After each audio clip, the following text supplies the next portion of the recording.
Magandang araw sa inyong lahat at welcome sa aking channel. Kahapon nga ay nauna nang umalis si Paolo Avellino papuntang Florida para samahan si Maymay Entrata para sa gaganapin sa mga kababayan sa USA. Hindi nakasabay si Kim na lumipat dahil marami pang kailangang tapusin sa bansa ang kapamilya actress. Habang abala si Paolo sa kanyang paglalakbay, may lungkot na naramdaman ng ilan sa mga taga-suporta ni Kim Chiu at Paolo Avellino. Ang kanilang mga solid fans ay nagpahayag ng kanilang pagkalungkot dahil magkahiwalay ang kanilang mga idolo.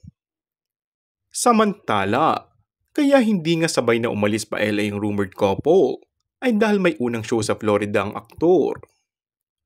Bibida muna si Paolo sa TFC Happy Hour kasama si Maymay Entrata ngayong Sabado sa Osceola Heritage Park Event Center.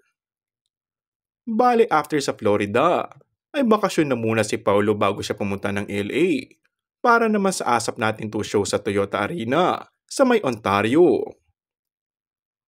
Tila ibinuking naman ng mga Showtime host ang tila pagkabisi ng aktres sa kanyang cellphone habang naka-ere ang It's Showtime.